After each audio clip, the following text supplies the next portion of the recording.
Hello students. आज मैं start कर रही हूँ आपकी एक्सरसाइज 7.3। आपको पता है 7.2 कंप्लीट हो चुकी है, तो 7.3 में क्या बोल रहा है वो। एक्सरसाइज 7.3 का फर्स्ट क्वेश्चन कह रहा है, 1 से लेके 9 तक के अंकों को प्रयोग करके कितने 3 अंकीय संख्याएं बनाई जा सकती हैं कि किसी भी अंक को ना दोहराया जाए। देखिए क्या बोल रहा है वो, कि आपको 3 अंक की संख्या बनानी है। तो मैंने आपको क्या बताया था, आपको 3 अंकों के लिए क्या करना है, 3 बॉक्स, मतलब 3 वाला बॉक्स बनाना है। ठीक है, 1 2 3 4 5 6 7 8 9, यही तो था। 9 तक की संख्या हो गई। अब उसमें क्या बोला उसने कि 9 तक की संख्या है, 3 अंक की संख्या बनानी है। तो यहाँ पे कितनी संख्या भरी जा सकती हैं, यानी कि हम 1 भी भर सकते हैं, 2 भी भर सकते हैं, 3 भी भर सकते हैं, 4 भी भर सकते हैं, 5 भी भर सकते हैं, 6 7 8 9। तो यानी कि फर्स्ट प्लेस पर कौन कौन सी आ सकती है, पहले स्थान पर आने की प्रायिकता कितनी होगी, आने की कितनी प्रायिकता हो सकती है, 9। और सेकंड पे कितनी हो सकती है। अब देखिए, सपोज दैट मैंने यहाँ से 1 भर दिया। अगर मैंने 1 भर दिया तो 2 3 4 5 6 7 8 9, यानी कि 8 संख्या रहेगी। कितनी संख्या रह गई, 8 संख्या रह गई। और थर्ड पे कितनी रहेगी फिर हमारी, 7 रह जाएंगी। क्यों, सपोज दैट मैंने 8 भर दिया तो कितनी संख्या रहेंगी, 1 2 3 4 5 6, 1 2 3 4 5 6, 1 2 3 4 5 6 7 8 9, तो पहले पे भर गई। 1 2 3 4 5 6 7, तो 7 ही तो रह गई। ठीक है, 2 संख्या भर दी मैंने, 2 मैंने अभी पहले गलत गिन लिया था। तो टोटल कितने हो गई, कुल मिलाकर कितनी हो गई, कुल कितनी हो गई, 9 × 8 × 7। कितना हो गया, 9 × 8 × 7 कितना हो गया, 9 8 72 गुणा 7, 7 दूनी 14, हाँ का 1, 7 7 49 1 50। कितनी हो गई संख्याएं आपकी, टोटल 50 संख्याएं। कितनी हो गई, 50। अब क्या बोल रहा है second question, question number second में बोल रहा है वो आपसे, किसी भी अंक को दोहराए बिना कितनी 4 अंकी संख्याएं हो सकती हैं। अब देखिए, 4 अंक की बनानी है, 4 बॉक्स बनाएंगे, 1 2 3 4। अब देखिए यहाँ 0 आ सकता है, 1, 1 सेकेंड, 0 1 2 3, ये कितने अंक की संख्या होगी आपके लिए, कितने अंक की संख्या होंगी, 3 अंक की। क्यों, क्योंकि ये 0 जो है पहले अगर लग जाए तो उसका कोई महत्व तो नहीं होता। तो हमारे पास क्या हो गई, पहले स्थान पर आने की कितनी हो गई, देखो कितनी हो सकती है, 1 2 3 4 5 6 7 8 9, कितनी हो सकती है, 9 संख्या हो सकती है, 9 हो सकती है। दूसरे स्थान पर अब देखिए, अगर मैं 1 2 1 0 2 3 लिखूंगी तो ये कितने अंक की संख्या बनेगी, 4 अंक की संख्या बनेगी। तो देखिए, अगर सपोज दैट मैंने 4 भर दिया तो कितना बचा, 1 बचा, 2 बचा, 0 भी बचा, 3 बचा, 4 तो भर दिया, 5 6 7 8 9, क्योंकि उसने पुनः ना दोहराने की बात कही है। तो कितनी संख्याएं हो गई, ये भी 9 संख्याएं हो गई। अब सपोज दैट मैंने 0 भर दिया तो कितनी संख्या रहेगी, 8 संख्या रहेगी, यानी कि तीसरे स्थान पर कितनी हो गई, 8। और चौथे स्थान पर कितनी हो गई आपकी, 7। तो कुल मिला के कितनी हो गई, कुल कैसे लिखोगे, कुल कितनी हो गई, 9 × 9 × 8 × 7, 9 9 81 गुणा 8 7 56। मल्टीप्लाई करके कितना आएगा, 6 × 6 अठपन 8 छिंग 6 48, 5 × 5 अठपन 40, कितना बचा, 8 5 13, 4535, कितना हो गया, 4535। इतना समझ में आया आपको। अब मैं ये ऐसे चीजें नहीं लिखूंगी, मैं केवल आपको बॉक्स में बताऊंगी कि हाँ बॉक्स में क्या आएगा, आपको लिखने का तरीका तो खुद आ ही गया। अब देखिए क्वेश्चन नंबर थर्ड में क्या कह रहा है वो, क्वेश्चन नंबर थर्ड में कह रहा है कि 1 2 3 4, देखिए यहाँ पे 5 नहीं लिखा हुआ है, 6 7 को प्रयुक्त करके कितनी 3 अंकीय सम संख्याएं बनाई जा सकती हैं। क्वेश्चन नंबर थर्ड में क्या कह रहा है, कौन कौन से अंक हैं, 1 2 3 4 6 और 7, यही तो कह रहा है। 1 2 3 4 6 7, कितने अंक की बनानी है हमें, 3 अंक की। देखिए ये हमने मान लिया वंस डिजिट, मतलब इकाई, ये मान लिया दहाई, और ये मान लिया सैकड़ा। देखो अगर मैं लिखती हूँ 123, तो क्या ये सम संख्या है, तो नहीं है। तो हमारे पास सम संख्या के लिए कौन कौन सी संख्या आ सकती है? एक तो 2 आ सकती है, एक 4 आ सकती है और एक 6 आ सकती है। यही तो आ सकती है, 2 आ सकती है, 4 आ सकती है और 6 आ सकती है। तो कितनी संख्याएं आ सकती हैं? 3 संख्याएं आ सकती हैं। 3 संख्याएं आ सकती हैं या नहीं आ सकती? 3 संख्याएं आएंगी हमारे पास, 3 संख्याएं आएंगी। फिर उसके अलावा यहाँ कितनी संख्या आ सकती है? अगर सपोज दैट मैंने यहाँ पर 2 भर दिया तो कितनी संख्या रहेगी? 1 2 3 4 5। कितनी संख्या रहेगी? 5। और यहाँ कितनी संख्या रह जाएंगी फिर? अगर सपोज दैट मैंने यहाँ पे भर दिया 4 तो कितनी रहेगी? 1 2 3 4। कितनी आ सकती है? 4। तो टोटल कितनी हो गई आपके पास? 4 गुणा 5 गुणा 3, यानी कि कितनी हो गई? कितनी संख्या हो गई? 60। अब मैं ऐसे नहीं लिखूंगी कि फर्स्ट प्लेस पे कितना आएंगी, सेकंड प्लेस पे कितनी आएंगी और थर्ड प्लेस पे कितनी आएंगी। अब क्वेश्चन नंबर 4 में क्या कह रहा है?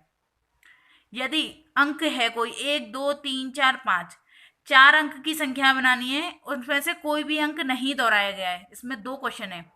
एक तो है कि 4 अंक की संख्या है जिसमें कोई भी अंक नहीं दोहराया गया, और सेकंड क्या बोल रहा है आपके पास? कितनी सम संख्याएं होंगी। तो पहला देखते हैं, फर्स्ट पार्ट क्या बोला है? कोई भी अंक ना दोहराया जाए। ठीक है, यही तो बोला है, कोई भी अंक ना दोहराया जाए। कितने अंक हैं? 1 2 3 4, 4 ही तो बोल रहा है। कितनी संख्या है? 1 2 3 4 5, 5 संख्या ही तो है। देखो फर्स्ट प्लेस पे 5 की 5 आ जाएंगी, सेकंड प्लेस पे 4 आएंगी, थर्ड प्लेस पे 3 आएंगे और फोर्थ प्लेस पे 2 आएंगी। तो 5 चौक 20 दिए, 60 दूनी 120। कितनी संख्या हो गई टोटल? कुल कितनी हो गई? 120। कैसे लिखा? 5 गुणा 4 गुणा 3 गुणा 2 बराबर 120। आई ये चीज समझ में? अब उसने सेकंड क्या पूछा हमसे? सम। क्या पूछा है? सम। तो सम के लिए क्या करना पड़ेगा आपको? 1 2 3 4, देखिए ये 2 है और ये 4 है। इकाई अंक पे कितने अंक आएंगे? 2। सपोज दैट मैंने 2 भर दिए तो दहाई पे कितने रह जाएंगे? 1 2 3 4, 4 अंक रह जाएंगे। अगर सपोज दैट मैंने यहाँ 5 भर दिया, कितने रह गए? 3। अब सपोज दैट मैंने कुछ और भर दिया तो कितने रह गए? 2। तो टोटल कितना हो जाएगा? 2 गुणा 3 गुणा 4 गुणा 2, 4 दूनी 8, दूनी 16, 32 16 3 48। कितने अंक हो जाएंगे? कितने टोटल कितने तरीके हो जाएंगे आपके पास? 40। कितने हो जाएंगे? ये 48। क्वेश्चन नंबर 5 देखिए, 5 में क्या बोल रहा है? 8 व्यक्तियों की समिति में हम कितने प्रकार से एक अध्यक्ष और एक उपाध्यक्ष चुन सकते हैं, यह मानते हुए कि एक से अधिक व्यक्ति एक से अधिक पद पे भी नहीं रहेगा। अब देखिए कितने व्यक्ति हैं हमारे पास? 5वां क्वेश्चन। कितने व्यक्ति हैं? हमें कितनों का चयन करना है? एक अध्यक्ष का, यहाँ पे अध्यक्ष मान लें हम, और यहाँ पे मान लें उपाध्यक्ष। कितने आदमी हैं हमारे पास? 8 आदमी हैं। तो सपोज दैट 8 में से 8 आदमियों की प्रायिकता हो सकती है यहाँ पे। सपोज दैट यहाँ से एक तो अध्यक्ष बन गया, तो कितने उपाध्यक्ष रह जाएंगे बनने के लिए? 7। तो टोटल कितने रह जाएंगे? 8 गुणा 7 बराबर 56। आप इसे लिखोगे कैसे कि टोटल अध्यक्ष बनने की प्रायिकता कितनी हो गई? 8, और टोटल उपाध्यक्ष बनने की संख्या कितनी रह जाएगी? 7। तो टोटल कितने हो जाएंगे? 8 गुणा 7 बराबर 56। इतनी चीज समझ में आई? आई होप ये चीज आपको समझ आ गई होगी। अब मैं आपको एक चीज और बता देती हूं कि आपको एक फॉर्मूला देख लिया, क्वेश्चन नंबर 6 में उस फॉर्मूले का यूज होगा NPR। अगर आपसे NPR का फॉर्मूला पूछे कि NPR का क्या होता है, तो इसका फॉर्मूला होता है factorial n upon n minus R का फैक्टोरियल। क्या होता है?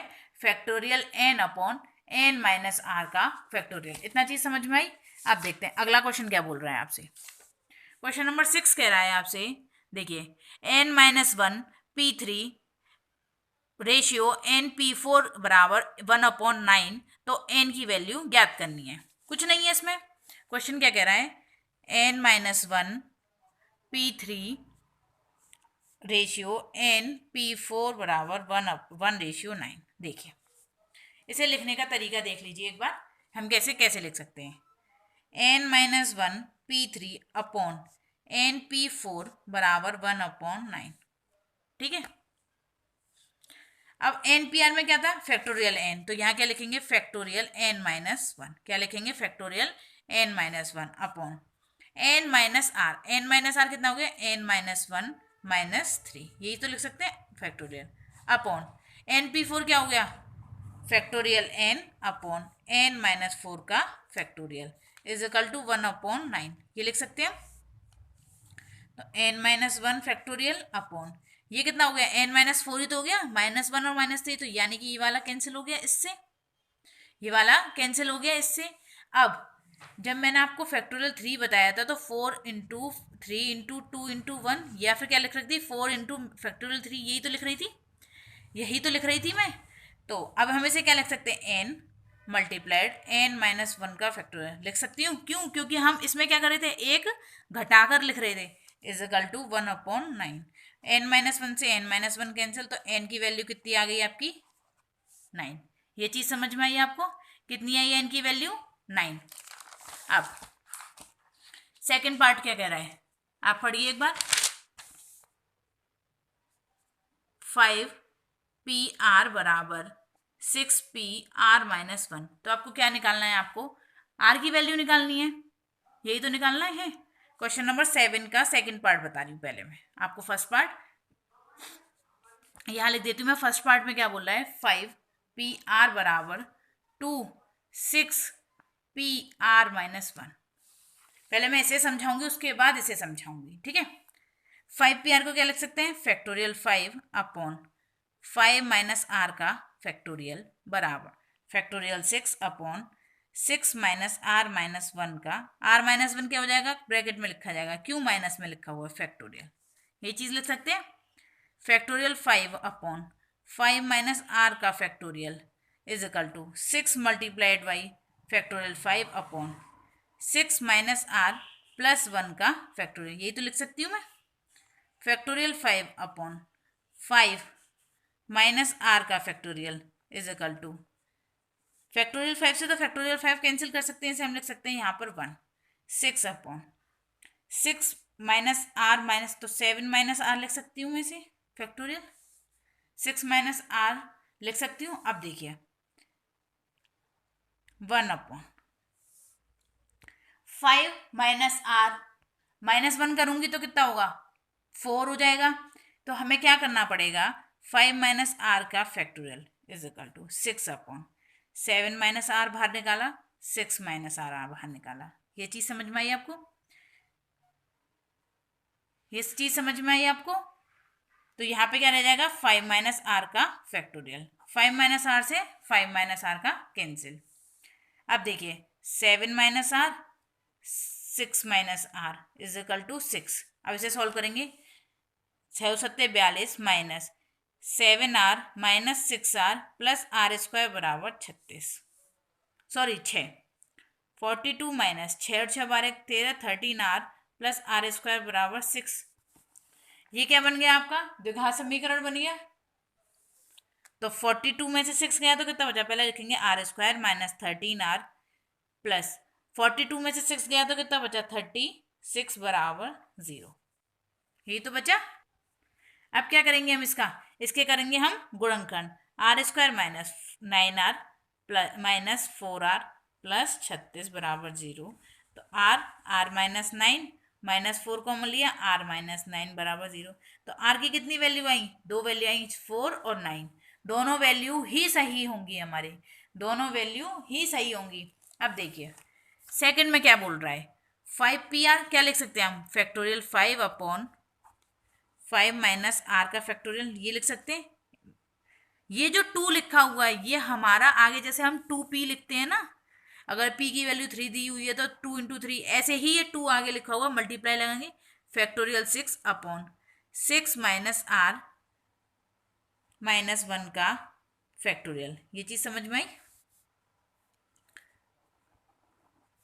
अब देखिए 5 फैक्टोरियल में 5 माइनस आर का factorial is equal to 2 into 6 common लिया, 5 का factorial upon 6 minus R plus 1 हो जाएगा, ये फैक्टोरियल में फैक्टोरियल 5 से factorial 5 cancel, 1 upon 5 minus R का फैक्टोरियल इज इक्वल टू 6 दूनी 12 बटे ये 7 माइनस आर का फैक्टोरियल हो गया दोबारा, ये वाला और ये वाला सेम हो जाएगा, मतलब पहला वाला और ये वाला। अब आपको एक चीज समझ में आ रही होगी, 1 अपॉन 5 माइनस आर का factorial is equal to 12 upon 7 minus R, 6 minus R और 5 माइनस आर का फैक्टोरियल, ये कैंसिल आउट हो गया इससे, ठीक है। तो सेम क्या बनेगा, 42 देखो यहाँ से लिख सकते हो 42 minus 13r plus are square बराबर 12। यहाँ 6 की जगह क्या हो गया है, 12 हो गया है। तो क्या लिख सकते हैं हम, R square minus 13r plus 30 is equal to 0। देखो 6 5 30, तो 10 और 3 13 हो जाएगा। तो R square minus 10r minus 3r plus 30 is equal to 0। तो r की वैल्यूज क्या आ जाएंगी, 10 आ जाएगी। ऐसे लिखेंगे r माइनस 10 माइनस 3 कॉमन लेंगे, r माइनस 10, r बराबर 3 और r बराबर 10, यानी कि ये दो वैल्यूज यहाँ से आए। द्विघात समीकरण है, इसलिए आपकी दो दो वैल्यूज आ रही हैं। अब क्वेश्चन नंबर 8 क्या कहता है। क्वेश्चन नंबर 8 कह रहा है इक्वेशन शब्द के अक्षरों में से प्रत्येक को एक बार उपयोग करके अर्थपूर्ण या अर्थहीन शब्द बनाना है। देखिए हर एक वर्ड को एक बार प्रयोग करना है। अब इक्वेशन में कितने वर्ड हैं, पहले हम ये गिनेंगे, EQUATION इक्वेशन है। अब देखिए जितने वर्ड हैं 1 2 3 4 5 6 7 8, कितने वर्ड हैं, 8 वर्ड हैं। कितने वर्ड हैं, 8 वर्ड हैं। तो हम क्या लिख सकते हैं, टोटल कितने तरीके हैं, टोटल तरीके यानी कि कुल तरीके कितने हो गए, फैक्टोरियल 8। कितने हो गए, फैक्टोरियल 8। तो 8 गुणा 7 गुणा 6 गुणा 5 गुणा 4 गुणा 3 गुणा 2 गुणा 1, करो मल्टीप्लाई। 6 5 30, 30 चौके 120, 360, 720 गुणा 56, 6 दूनी 12, 6 सत्ते 42 1 43 0 0, 5 दूनी 10, हाथों का 1, 7 पन्ना 35 और 1 36, 023040। कितना हो गया, 40320। यही तो हो गया। अगला क्वेश्चन क्या कह रहा है, क्वेश्चन नंबर 9 में बोल रहा है मंडे के शब्द को अर्थपूर्ण और क्वेश्चन नंबर 9 में क्या बोल रहा है कि मंडे शब्द है, कोई मंडे शब्द है, शब्द के अक्षरों से कितने अर्थपूर्ण या अर्थहीन शब्द मानते हैं। तो आपसे कुछ पार्ट्स पूछे। देखें फर्स्ट पार्ट में उसने बोला है कि एक समय में 4 अक्षर लिए जाएं। अगर हम सपोज दैट 4 अक्षर लेते हैं, 1 2 3 4 अक्षर लेते हैं, MONDAY मंडे है। कितने वर्ड्स हैं, 1 2 3 4 5 6 वर्ड्स हैं। तो यहाँ पे कितने वर्ड्स पड़ जाएंगे, 6 वर्ड्स। यहाँ कितने वर्ड्स पड़ जाएंगे, 5। यहाँ कितने, 4। यहाँ कितने, 3। तो यहाँ के टोटल कितने तरीके हुए, टोटल तरीके कितने हो गए आपके पास, 6 × 5 × 4 × 3, 6 5 30, 120 गुणा 3 कितना हो गया, 360। ओके। अब देखते हैं सेकंड पार्ट में क्या बोलता है कि एक समय में सभी अक्षर लिए जाते हैं। अगर आपसे बोल रहा है कि एक समय में सभी अक्षर लेते हैं, एक समय में सभी अक्षर यानी कि 6 के 6 अक्षर लिए जाएंगे, 1 2 3 4 5 6। तो यानी कि यहाँ पे 6 वेज, यहाँ पे 4 वेज, यहाँ पे 3 2 1। ठीक है, तो मल्टीप्लाई करेंगे हम। ये मैं डायरेक्ट बता रही हूँ आपको, लिखने का तरीका आपको पता है कैसे लिखना है। 6 5 30, 120, 360 और 360 यानी कि 720। ये आपको समझ में आ गया, कितना हो गया, 720। थर्ड क्या कहता है कि सभी अक्षरों का प्रयोग किया जाता है किंतु प्रथम अक्षर एक स्वर है। एक MONDAY मंडे है, प्रथम अक्षर कैसा है, स्वर है। तो यानी कि 1 2 3 4 5। ठीक है, या तो यहाँ पे O आ सकता है, यहाँ पे A आ सकता है। यानी कितने तरीके हैं, 2 तरीके हैं यहाँ पे बनने के। यहाँ पे कितने O भर दिया अगर सपोज दैट, तो कितने वर्ड्स रह गए, 1 2 3 4 5, फिर कितने रह गए, 4, फिर कितने रह गए, 3, फिर कितना रह गया, 2, फिर कितना रह गया, 1। तो 5 गुणा 4 यानी कि 2 और रह गया, 2 गुणा 5 गुणा 4 गुणा 3 गुणा 2 गुणा 1, 5 दूनी 10, 10 चौक 40 गुणा 6 बराबर, यानी कि कितने तरीके हैं, 240 तरीके। कितने तरीके हैं, 240 तरीके। अब क्वेश्चन नंबर 10 जो है, ये क्वेश्चन नंबर 10 जो आपका है वो क्वेश्चन नंबर 8 की तरह है। क्वेश्चन नंबर 8 की तरह है। आप इसको एक बार करेंगे, अगर नहीं समझ में आता है तो नीचे वीडियो के कमेंट में लिखेंगे हमसे नहीं हुआ मैम, तो मैं आगे आपको बताऊंगी। क्वेश्चन नंबर 11 क्या बोलता है कि परमुटेशन शब्द के अक्षरों को कितने तरीक़ों से व्यवस्थित किया जा सकता है। चयनित शब्द का प्रारंभ P से और अंत S से हो। देखिए क्या बोल रहा है क्वेश्चन नंबर 11 में, परमुटेशन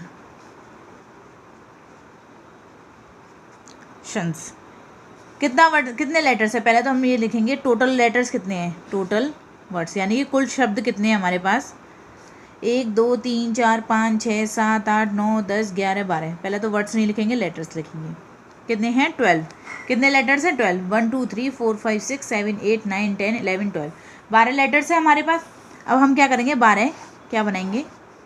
1 2 3 4 5 6 7 8 9 10 12 हो गए। ठीक है। अब इसने क्या बोला है कि स्टार्टिंग में तो P आना चाहिए और लास्ट में S आना चाहिए। यानी क्या किया है इसने?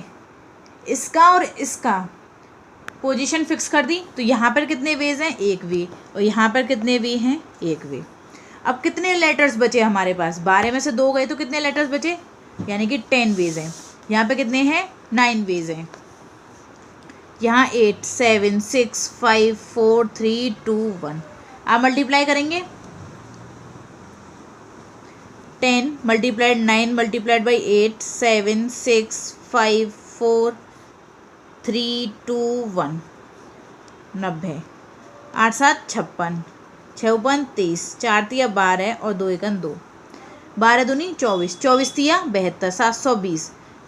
56 का मल्टीप्लाई करो। 9 9 छिंग 54 हाँसू का 5 9 5 45 यानी कि 5040। आप इसका मल्टीप्लाई करें, कितना आया? 0 0। यानी कि 504 का मल्टीप्लाई करना है 72 से। यानी कि 0 8 10 28 35 8 8 2 6 और 3। कितने वेज हैं ये? अब देखिए इसमें ये आया, उसके बाद वीडियो पॉज हो गई थी, इस वजह से थोड़ी प्रॉब्लम हो गई। तो हमने टी इज इक्वल टू यहाँ पे फैक्टोरियल 2 का डिवाइडेशन क्यों किया? सबसे बड़ी बात, अगर आपके पास कोई भी वर्ड रिपीटेशंस में आते हैं तो रिपीटेशंस के जितने भी वर्ड्स हैं, यानी कि यहाँ पे क्या कौन सा वर्ड रिपीट हो रहा है? टी हो रहा है। तो कितनी बार हो रहा है? 2 टाइम्स ही तो हो रहा है। तो 2 से रिपीट किया तो 2 फैक्टोरियल का डिवाइड किया तो कितना आया? 1814400। ओके। अब नेक्स्ट क्वेश्चन देखते हैं। क्वेश्चन नंबर 11 में क्या बोल रहा है? परमुटेशन शब्द के अक्षरों को कितने तरीकों से व्यवस्थित किया जा सकता है? आपसे बोल रहा है परमुटेशन शब्द है, क्या है? परमुटेशन। ठीक है, परमुटेशंस। ये बोल रहा है कि अगर चयन शब्द का प्रारंभ पी से और अंत एस से हो। देखिए अगर मैं बनाती हूँ, एक बॉक्स बनाते हैं 12 लेटर्स का। 12 लेटर से 1 2 3 4 5 6 7 8 9 10 11। ठीक है। स्टार्टिंग पी से हो और एंड हो एस से। ये तो मैंने आपको बता ही दिया फर्स्ट क्वेश्चन। सॉरी, हम सेकंड क्वेश्चन करने वाले थे। इसमें क्या बोला है कि सभी स्वर एक साथ आए। क्या बोला है? सभी स्वर एक साथ आए। तो सभी स्वर का मतलब क्या है? ए ई आई ओ और यू। यानी कि ए ई आई ओ और यू। यानी कि अगर suppose that A E I O U मैं यहाँ भर देती हूँ तो हमारे पास कितने लेटर्स खाली रह जाते हैं? तो इन सबको मैंने मान लिया 1। कितना मान लिया मैंने इन सबको? 1। ये 1 मान लिया तो क्या बचा हमारे पास? 1 2 3 4 5 6 7। ये 7 बॉक्स को मैंने मान लिया 1। क्या मान लिया? 1 बॉक्स मान लिया। देखिए अगर इस तरीके का आए तो आपको करना क्या है? आपको क्या निकालना है? NPR। NPR का मतलब क्या होता है? N यानी कि 8। N कितने हो गए? यानी कि हमने इसे मान लिया 1 बॉक्स और इसे मान लिया, ये कितने बॉक्स हमारे? 7 बॉक्स। तो कितने बॉक्स हो गए? 8। P और 8, यही तो था। 8P8। तो 8P8 अपॉन कितनी बार रिपीट हो रहा है? T 2 बार रिपीट हो रहा है। यानी कि फैक्टोरियल 2। ये इतना समझ में आया? फैक्टोरियल 2 मल्टीप्लाइड में। अभी हमने ही तो अपनी साइड से माना है ना कि ये 1 बॉक्स है, लेकिन इसमें भी तो अरेंजमेंट हो सकते हैं। E A O I, यानी ये कितने तरीके से हम अरेंज कर सकते हैं? 1 2 3 4 5, यानी कि 5 तरह से। यानी कि फैक्टोरियल 5। फैक्टोरियल 5 5P8 को फैक्टोरियल 8 भी लिख सकते हैं। यानी कि 8 7 6 5 4 3 2 1 मल्टीप्लाई 5 4 3 2 1 अपॉन 2। 2 का डिवाइड दिया, 2 4 जा 8। 6 1 30 तिया 120 360 720। यहाँ से लेते हैं 5 चौक 20 तिया 60 दूनी 120। यानी कि 120 इतना और 120 ही इतने का। यानी कि इसका और इसका मल्टीप्लाई तो हमने कर लिया। 8 7 56 मल्टीप्लाइड बाई 4 इतना रह गया। तो ये कितना आएगा? 144 गुणा 6 चौक 24, हाँसू का 2, 5 चौक 20 और 2 22। आप इसका मल्टीप्लाई करेंगे तो आपको आंसर मिल जाएगा, आपको आंसर मिल जाएगा। अब क्वेश्चन नंबर 11 का थर्ड पार्ट क्या कहता है? थर्ड पार्ट में बोल रहा है कि आपको चयनित शब्दों में पी तथा एस के मध्य सदैव 4 अक्षर हो। तो 4 अक्षर हो तो क्या करना पड़ेगा हमें? देखो वही बॉक्स बनाया हमने, 1 2 3 4 5 6 7 8 9 10 11। ठीक है, मैंने पी लिया,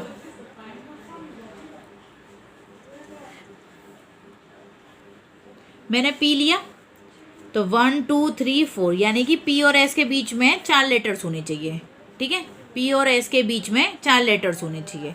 तो हमारे बचे कितने लेटर्स? 1 2 3 4 5 6 7 8 9 10 यानी कि 10 लेटर्स होने चाहिए, 10 होने चाहिए। फैक्टोरियल 10 लिख सकते हैं, यानी कि 10p10 कैसे भी लिख लो। कितनी बार रिपीटेशन हो रहा है टी का? 2 बार रिपीटेशन होता है, फैक्टोरियल 2।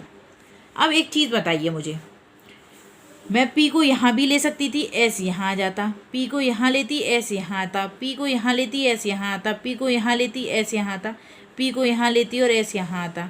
ठीक है, और पी को यहाँ लेती 1 2 3 4 एस आता यहाँ। मुझे ये देखने हैं कि कितने वर्ड्स ऐसे बन सकते हैं। देखिए 1 2 3 4 5 6 और 7 बन रहे हैं, 7 बार ही तो बन रहा है। 1 2 3 4 5 6 7 कितने बार बन रहे हैं ये हमारे? 7 टाइम्स। कितने बार बन रहा है? 7 टाइम्स। कब? जब पी आगे और एस पीछे हो, एस पीछे हो। लेकिन ऐसा भी तो हो सकता है यहाँ एस हो यहाँ पी हो, ये भी तो हो सकता है। तो ऐसे कितने होंगे? जब पी पीछे और एस आगे, तब कितने होंगे? सेम इतने ही होंगे। कितने होंगे? Factorial 10 into 7 upon factorial 2। अब हम निकालेंगे टोटल। टोटल कितने हुए? टोटल के लिए क्या लिखेंगे? फैक्टोरियल 10 2 फैक्टोरियल में multiplied by 7 plus factorial 10 upon factorial 2 multiplied में 7। देखिए फैक्टोरियल 10 अपॉन फैक्टोरियल 2 मल्टीप्लाइड में 2 मल्टीप्लाइड 7, ये 2 बार हो गया। 2 फैक्टोरियल से ये कैंसिल। अब आप इसका मल्टीप्लाई करेंगे 10 9 8 7 6 5 4 3 2 1 और मल्टीप्लाइड में 7।